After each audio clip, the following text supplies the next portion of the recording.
నిజం చెప్తున్నాను, నీ జీవితాన్ని పాడుచేసేది నీ శత్రువు కాదు, నీ అలసత్వం.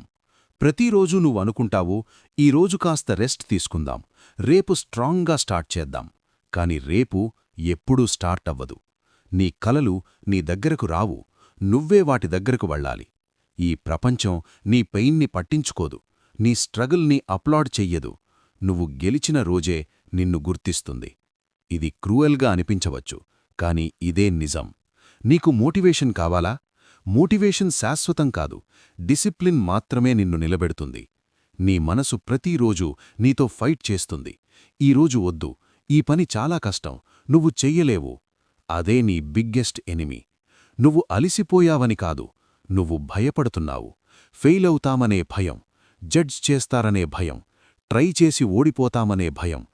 కాని గుర్తుంచుకో, ప్రయత్నించనివాడే జీవితంలో నిజంగా ఓడిపోతాడు. నీ ఫోన్ నీను ఎంటర్టైన్ చేస్తుంది, కానీ నీ లక్ష్యం నీ భవిష్యత్తును బిల్డ్ చేస్తుంది. ఒక్క గంట ఫోన్ స్క్రోల్ చేస్తే నీ జీవితంలో ఏమీ మారదు, కాని ఒక్క గంట సెల్ఫ్ వర్క్ చేస్తే నీ డెస్టినీ డైరెక్షన్ మారిపోతుంది.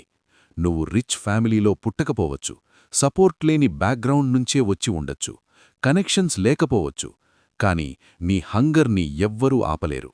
గెలిచిన వాళ్లందరికీ ఒక కామన్ థింగ్ ఉంటుంది, వాళ్ళు ఎక్స్క్యూజెస్ ఇవ్వరు.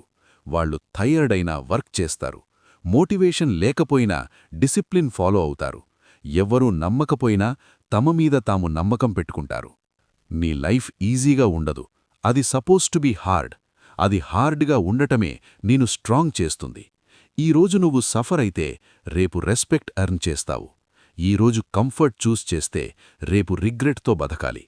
నీ పాస్ట్ మిస్టేక్స్ నీ ఐడెంటిటీ కాదు, నీ నెక్స్ట్ డిసిషన్ నీ జీవితాన్ని డిసైడ్ చేస్తుంది.